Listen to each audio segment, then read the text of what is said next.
Le programme financé par la Fondation de France est sur une durée de 1 an et demi à peu près.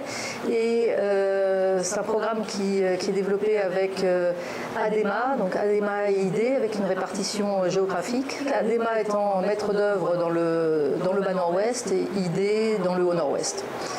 Voilà. En ce qui concerne les activités développées dans le haut nord-ouest, donc il a été décidé de prendre en charge les déplacés à partir de quelques mois après le séisme, en soutenant en particulier 18 écoles, celles qui avaient accueilli le plus de déplacés. Et en fait, les activités ont changé au cours de cette année et demie de programme, puisque dans un premier temps, c'était la prise en compte des troubles d'ordre psychosociaux qui avaient touché les déplacés suite au séisme, et qu'au fur et à mesure, la priorité, c'était plutôt d'intégrer les déplacés dans le reste de la population scolaire et donc d'apporter un soutien aux écoles qui accueillaient les déplacés et non pas à des individus en particulier. Les CME, c'est aussi dans le plan opérationnel 2010-2015 du ministère de l'Éducation nationale. Donc, mettre en place des CME dans chaque commune, c'est la philosophie du ministère. Mais ils n'ont pas encore les moyens normalement de le faire dans les communes. Donc là, on essaie déjà avec la direction départementale, donc discuter avec la direction départementale, et puis se faire appuyer par l'inspection scolaire, normalement pour mettre sur pied dans chaque commune et un CME. Donc là, on travaille sur les 4 communes, on a mis 4 CME sur pied. Donc le travail avec l'inspection aussi, c'est faire la formation pour les CME concernant leur rôle, leur mission, donc des choses comme ça. Et c'est qu'on vient justement de faire. Et puis on va aussi continuer à faire d'autres formations pour eux pour les permettre vraiment de jouer bien leur rôle normalement dans les communes. On travaille dans 37 écoles nationales donc, qui ne sont pas normalement dans le programme éducation ADEMA. Donc ça fait au total 67 écoles dans lesquelles on intervient dans le programme éducation. Donc dans ces écoles-là et même dans les autres écoles, donc juste après les séismes, on n'était pas obligé d'accompagner l'inspection pour les autres écoles. Et dans ces écoles-là, ce qu'on a fait, on a identifié les déplacés et après on a essayé de les doter normalement de matériel scolaire. On a fait des enquêtes dans les écoles pour voir ce qu'ils ont besoin, et ces enfants-là.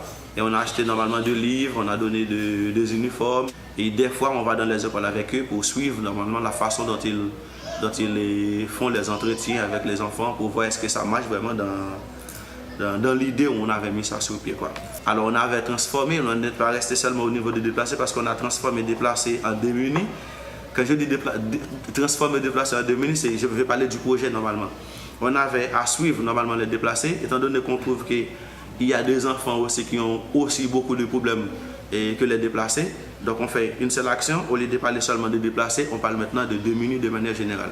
Je suis aussi responsable du volet communautaire dans le programme. Donc le volet communautaire, c'est le volet qui a pour mission de travailler avec les comités dans les écoles.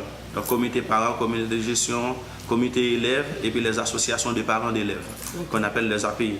Donc là on fait des formations pour eux, pour les intégrer donc, de manière active dans les actions normalement de l'école. Dans un premier temps, on a travaillé avec les enfants déplacés du séisme du 2 janvier 2010. C'était sur la commune du Mont-Saint-Nicolas. Là, on a travaillé d'une part avec les enfants âgés de 5 jusqu'à 10-11 ans. Ensuite, on a travaillé avec les enfants de 12 à 18 ans, c'est la catégorie adolescent. Et ensuite, on travaille avec les parents, les personnes beaucoup plus âgées, soit les adultes, qui sont aussi des déplacés et qui accusent des symptômes de reviviscence du séisme. Donc, pour travailler avec ces déplacés-là, on a organisé des ateliers d'art-thérapie en faveur des enfants, des ateliers de psychodrame pour les adolescents et pour les adultes, c'était des entretiens cliniques et des suivis de psychothérapie. C'est ce qui a amené à notre première série de formations psychopédagogiques axée sur l'intégration des élèves dans la structure scolaire et les troubles d'apprentissage scolaire. Donc, à travers cette série de formations, on a informer les maîtres sur la façon dont ils doivent gérer les élèves en termes de compétences psychologiques et de maîtrise psychologique aussi, en vue d'aider les enfants à mieux intégrer la structure scolaire après avoir subi un choc ou un traumatisme. M'ba pour l'aider, m'ba pour les toi, m'a demandé ça pour me faire. Son qui la fièvre dans les moyens.